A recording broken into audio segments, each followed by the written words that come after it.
नाज़रीन, जामशोरे में समाजी तंज़ीम अब्बास डेवलपमेंट फाउंडेशन तरफ़ां 56 जोड़नि जी इज्तमाही शादी की तक़रीब मुनक़िद कई वई आहे। उन हवाले सां ॾिसूं था इरफान बुरफत जी रिपोर्ट। जेकॾहिं असां अॼुकल्ह जे दौर में ॾिसूं था त जेतिरी मुआशी बदहाली आहे ऐं जेतिरी महांगाई आहे ऐं जिते माण्हुनि जो रोज़मर्रा जो गुज़र सफ़र ॾुखियो थी वियो आहे, उते जेको शादी जहिड़ो फरीज़ो आहे उहो सरंजाम ॾियणु वालदेन खे ऐं फैमिलीज़ जे वस खां ॿाहिरि थींदो वञे। ग़रीब माण्हू जिनजे अॼु हिन अब्बास डेवलपमेंट फाउंडेशन जे प्लेटफॉर्म तां जेका ही शादी जी पुरवकार तकरीब शानदार तकरीब थी आहे, यकीन तो ते तमामु वॾो क़दम आहे। या अब्बास फाउंडेशन जिनजो सरवाड़ असांजो पंहिंजी ज़ात में हिकिड़ो तमाही वॾो दयावान दयालु सखी मर्द समाजी ख़िदमतुनि सां छा हुन जी उमिरि आहे, उहो असां हिकिड़ो नौजवान आहे पंहिंजे मौलाना असांजो शेख अब्दुल्ला कोहिस्तानी, जंहिं गुज़िरियल 25 सालनि खां मूं जी दोस्ती आहे ऐं सभई अहिड़ा घर आहिनि जेके हुन आबाद कया आहिनि इज्तमाही शादियुनि जे हवाले सां। अॼोकी जेका तकरीब आहे उहो 25 शादियुनि जो इज्तमा आहे जंहिंमें 56 घोट आहिनि। घोटनि खे फर्नीचर, ॾाज, ॾेवण, कलाम पाक खां वठी सुई धागे ताईं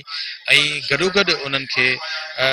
ज़िंदगी जूं आम सहूलियत जूं जेके घर में सहूलियतूं हुजणु घुरिजनि उन्हनि खे उन्हनि प्रोवाइड कयो आहे। ऐं सम्झंदुसि त हिकिड़ो सबक़ु आहे उन्हनि माण्हुनि जे लाइ जेके वॾो नाणो पाण रखियो वेठा आहिनि ऐं दिलि नथा रखनि, हिन क़िस्म जो जेकॾहिं उहे सभु गॾिजी बि इज्तमाही कमु कनि त केॾी वॾी सुठी ॻाल्हि आहे। मसइला एतिरा थी विया आहिनि जो माण्हू मां बेज़ार आहे, माण्हू ख़ुदकशी था कनि। हिकिड़ी तरफ़ त इहो हाल आहे, ॿी तरफ़ अहिड़ा समाज सुधारक माण्हू आहिनि जेके हणा वणा गॾु करे इन 60 माण्हुनि में इन्हनि जी शादी कई आहे, इज्तमाही काज कयो आहे। छाकाणि त असां वटि हिते तमामु घणे तादाद में गुरबत जे करे नियाणियूं वीचारियूं घर में वेझी थी वञनि, उमिरि वॾी थियूं थी वञनि, उन शादी करण वारो कोई कोन्हे। सभ खां पहिरियों मां मुबारक ॾींदुसि अब्दुल्ला कोहिस्तानी साहब खे, जंहिं हेॾी ॾुखे दौर में तकलीफ़ करे 56 जोड़नि जी शादीअ जो इतमाम कयो आहे। ऐं इहा असां सभिनि जे लाइ इहो मैसेज आहे त असां बि अहिड़े क़िस्म जा प्रोग्राम रचायूं ऐं उन्हनि ग़रीबनि खे सर्च कयूं मुख़्तलिफ़ ॻोठनि में वञी जेके शादी नथा करे सघनि, उन्हनि जी बेवाउनि जी नियाणियुनि जी शादी करायूं त जीअं असां बि सुरखरू थी सघूं। हीअ अब्बास फाउंडेशन जे तरफ़ां हर साल जीअं इज्तमाही शादियूं थींदियूं आहिनि, जेको अॼु 56 जोड़ा इज्तमाही शादियूं, उहे मिसकीन माण्हू जेका ॾाज जे लाइ परेशान थियनि था ऐं पंहिंजे नियाणियुनि खे उन टाइम ते जेका उन जी शादियूं नथा कराए सघनि, त अब्बास फाउंडेशन हर साल जीअं अॼु बि जेको आहे मदीना प्लस में तमामु वॾे हिकिड़े पैमाने ते प्रोग्राम कयो ऐं इहो साबित कंदा आहियूं त असीं माना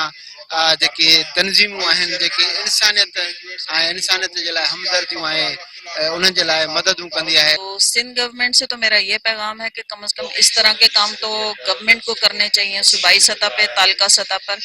और ऐसे लोगों की तलाश उनको होनी भी चाहिए और उनकी नॉलेज में भी होता है।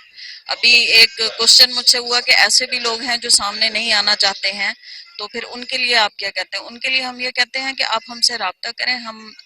उसमें देखेंगे कि आपकी पोजीशन क्या है, आप वाकई डिजर्विंग हैं तो हम उनका उसी तरह से ढके छुपे अंदाज में, जिस तरह से अल्लाह ने कहा है कि किसी की इज्जत को ना उछाला जाए, ये एक ऐसी चीज है कि यहाँ पर अगर 1 से 2 3 लोग जो हमारे माशरे के रिस्पेक्टेबल लोग हैं अगर ऐसी तकरीबात में शामिल हो जाएं as a groom, as a bride, तो इसकी वैल्यू बढ़ जाएगी। साईं इतफाक़ सां ही प्रोग्राम घणे कोन सघिया आहियूं, पर नियाणियुनि जा अंग अखर असां वटि घोटनि जा मौजूदु आहिनि त उहे हिन प्रोग्राम सां 6000 जे क़रीब पुॼनि था। अॻु में 5000 खां मथे हुआ, हाणे असां 6000 ते असांजो अंग पुॼी थो वञे। ऐं छो त हिकिड़ियूं तक़रीबूं था रखूं ऐं ॿियो वरी असांखे वक़्तनि फ़वक़्तनि माण्हू जेके मदद में पुकारे ऐं शादियूं कंदा आहिनि, मुख़्तसिर उन्हनि जी मदद थींदी रहंदी आहे। हिन दफ़े असां हाणे कुझु सालनि खां इहो कयो आहे त भई तव्हां पंहिंजे ॻोठ में शादी कयो, पंहिंजे मक़ामी मौलवी साहब खां निकाह पढ़ायो, जॾहिं असांखे उन्हनि जी ख़ातिरी थींदी या असीं पाण उन में शरीक हूंदासीं या को उते जो मोतबर मोज़ज़ माण्हू इन ॻाल्हि जी तस्दीक कंदो, परख ॾींदो त बाबा हीअ शादी थी आहे, त पोइ असां उनखे ॾाज जो सामान ॾींदासीं। कैमरामैन अली मोहम्मद बक्सी सां गॾु इरफान गुरफत, मेहरान टीवी न्यूज़ जामशोरो।